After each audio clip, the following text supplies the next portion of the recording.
c'est peut-être, il n'y a peut-être pas que le côté matériel qui joue aussi, parce qu'une femme, lorsqu'elle a bien réussi dans sa carrière, elle peut aussi devenir plus difficile.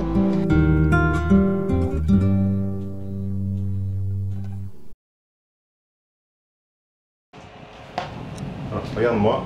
Oui, je te regarde. Alors, est-ce que tu peux montrer à la caméra le livre que je t'ai prêté à lire pendant les vacances?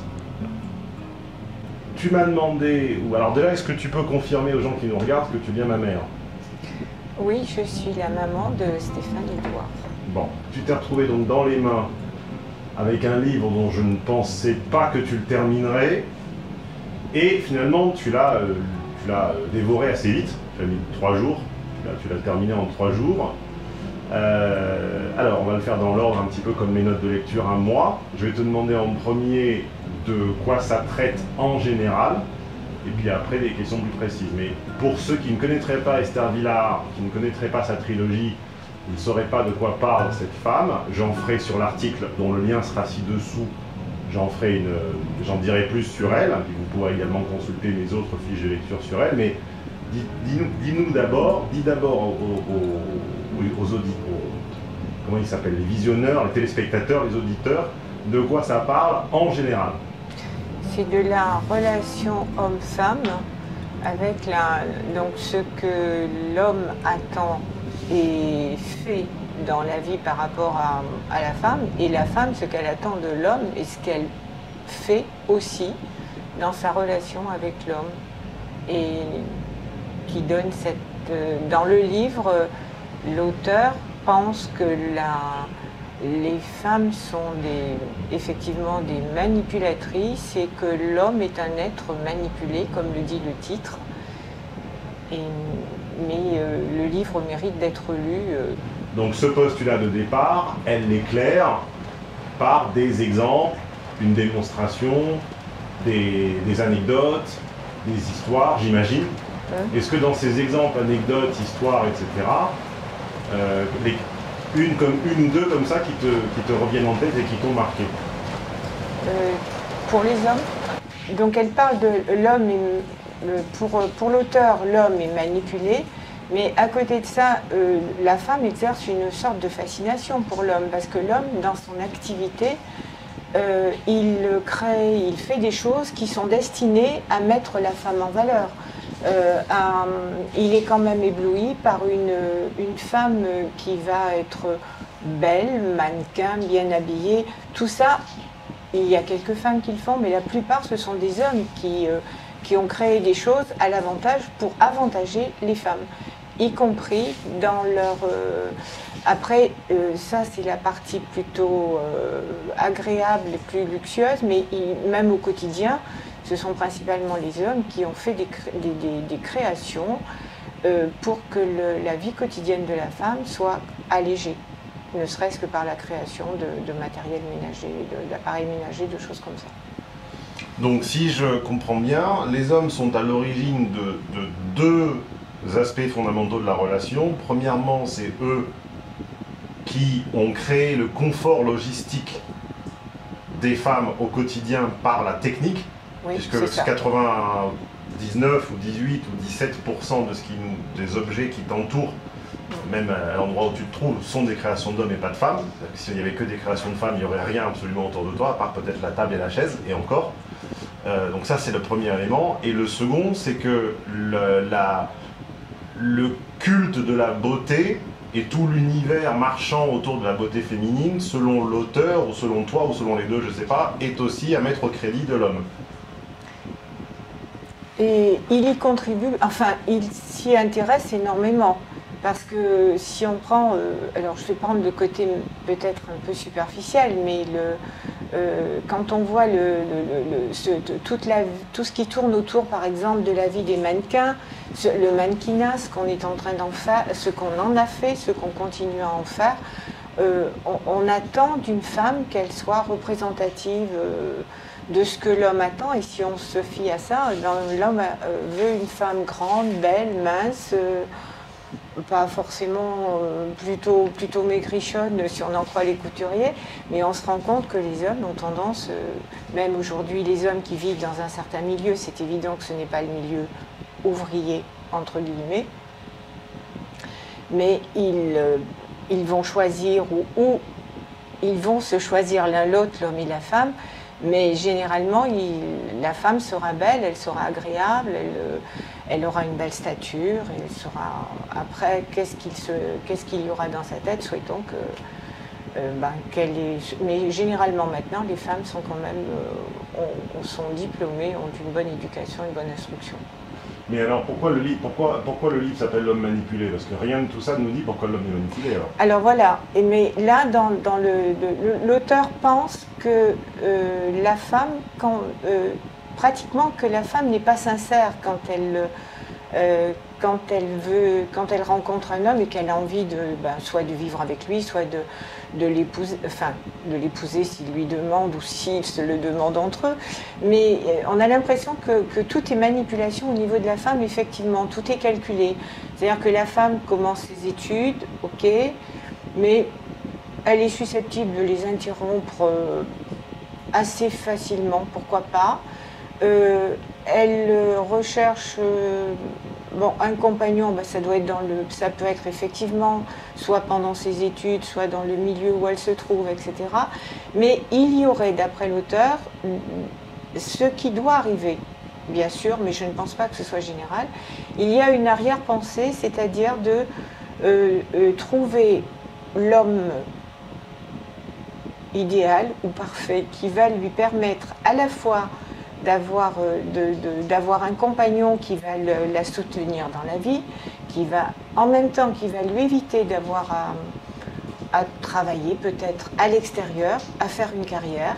Elle va peut-être faire un choix en se disant que elle préfère être mère de famille, avoir des enfants et s'occuper de la maison.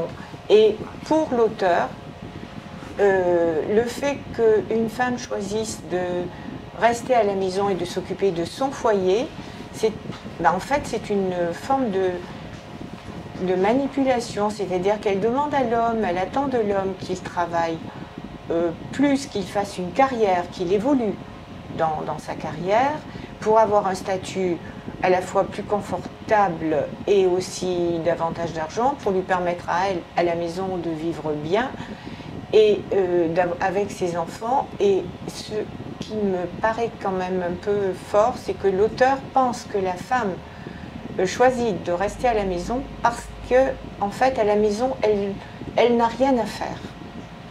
Ce qui est un peu troublant, parce que s'occuper d'une famille, le mari, les enfants, la maison, je trouve ça personnellement je trouve que ce n'est pas une situation où on peut dire qu'on ne fait rien.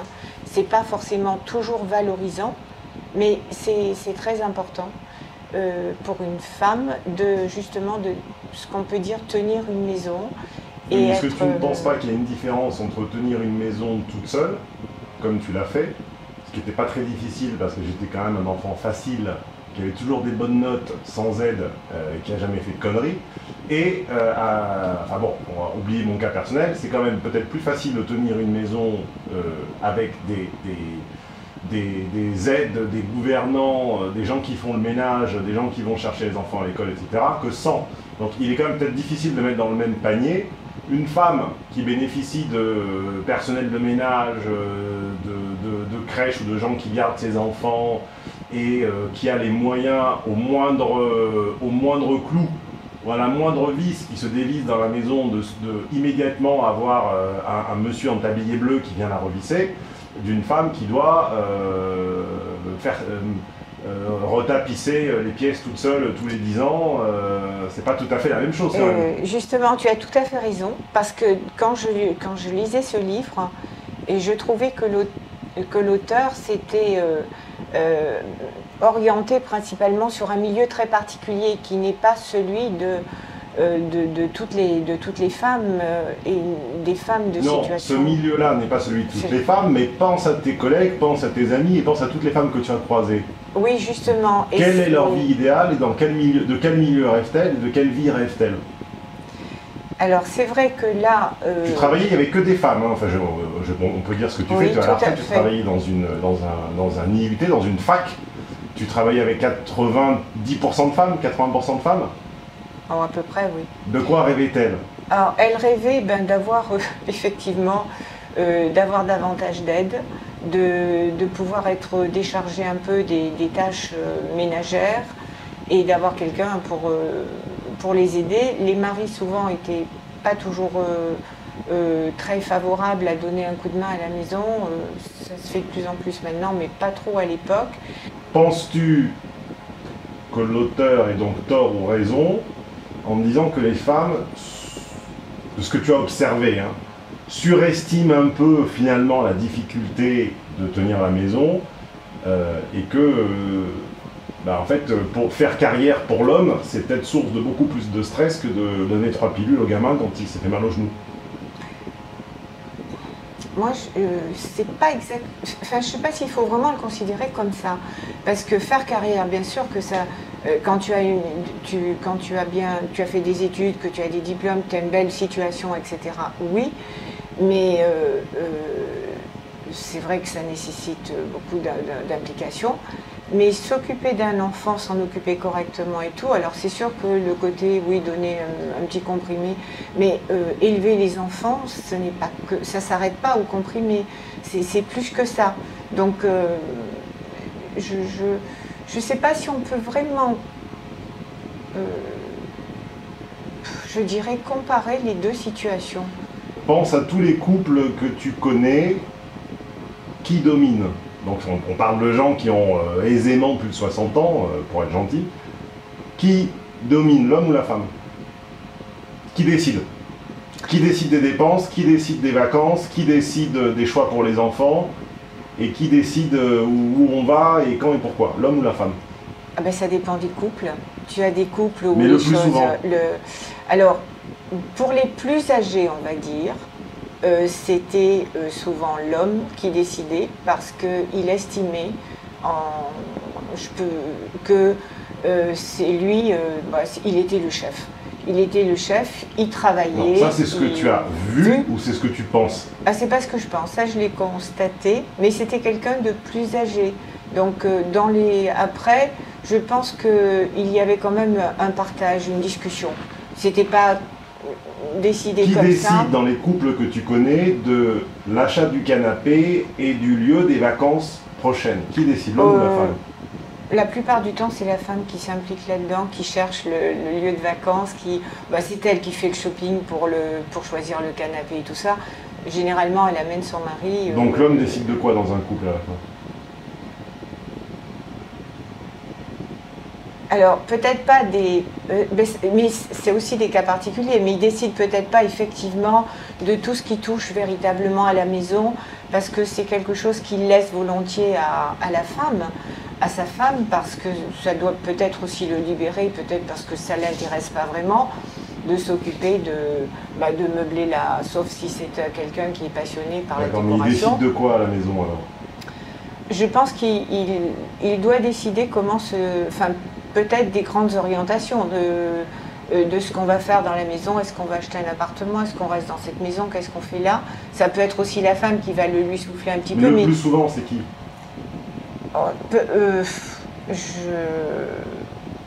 Peut-être que le plus souvent, le point de départ, c'est la femme, quand même. Et qui arrive à amener le mari qui lui en parle de toute façon, qui l'amène petit à petit à prendre peut-être la décision aussi, parce que tout dépend aussi si dans le foyer la femme travaille. Si la femme ne travaille pas, il est évident qu'elle dépend essentiellement du mari. Donc c'est lui qui apporte l'argent, donc c'est lui quand même qui au final décidera d'acheter ou de ne pas acheter le canapé, etc. Non, si je peux me permettre, tu dis que parce qu'il apporte l'argent, il décide. Moi je dis la plupart du temps, il apporte l'argent, mais il ne décide pas. Il apporte l'argent, mais c'est lui qui décide. C'est-à-dire que c'est lui quand même lui qui va prendre la décision de payer ou de ne pas payer. Sa femme aura préparé le terrain, elle aura choisi, etc. Elle l'amènera là. Mais il peut aussi très bien décider de ne pas... parce que ça c'est trop cher, il n'a pas envie de l'acheter, quoi. Il n'a pas envie de payer parce que... Mais c'est vrai que très souvent, les choses se passent différemment et c'est la femme effectivement qui amène son mari, qui arrive à le convaincre du bien fondé de ce qu'elle lui demande ou de la proposition qu'elle lui fait. D'accord, alors dans l'ensemble des couples que tu connais en moyenne, qui est le plus manipulé, l'homme ou la femme? Là-dessus, ça m'interpelle parce que... Oui, mais dans les faits. Ah, dans les faits. Mets de côté ce que tu ressens, ton intuition, ce que ça t'évoque et ce que ça t'interpelle, dans les faits. Si on appelle manipulation le fait que, effectivement, la femme, bon, c'est elle qui choisit, etc., qui se renseigne, qui décide, à ce moment-là, si on considère que pour l'homme, ça s'appelle une manipulation, ben on va dire que c'est peut-être à ce moment-là, effectivement, c'est la femme qui manipule l'homme. On appelle manipulation le fait de pousser l'autre à faire un effort dans une direction qui n'est pas forcément celle qu'il aurait choisie lui seul. Oui, parce qu'il n'est pas...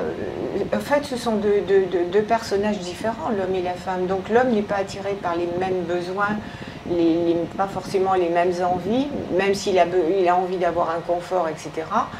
Mais il y a peut-être des choses qu'il ne ferait pas, alors que la femme, elle, pour vivre comme elle l'aime, comme elle a envie, elle a besoin de ces choses-là. Donc forcément, elle va parler avec son mari, elle va faire en sorte de l'amener à accepter d'acheter ou de faire ce qui lui plaît. Mais amener quelqu'un à acheter ou faire quelque chose qui nous plaît à nous sans se préoccuper de ce qui lui plaît à lui, ça s'appelle pas de la manipulation pour toi? Ça s'appelle... si, voilà, c'est de la manipulation. Mais on peut supposer aussi que l'homme n'est pas complètement... il n'est pas forcément mis au pied du mur pour accepter quelque chose qui ne lui plaît pas vraiment. On peut supposer que...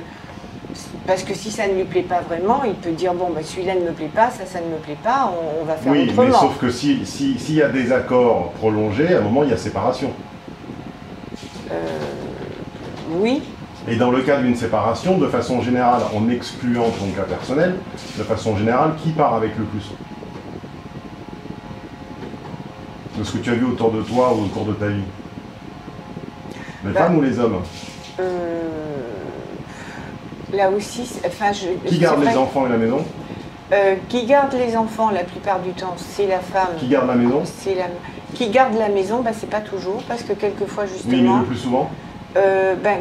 Si c'est une séparation à l'amiable, ça peut se faire que la mère garde la maison moyennant échange financier et tout ça, mais généralement il y a un partage égal. Un couple ne se sépare pas forcément, c'est quand même difficile, mais je ne pense pas, ou peut-être qu'à une certaine époque ça se faisait.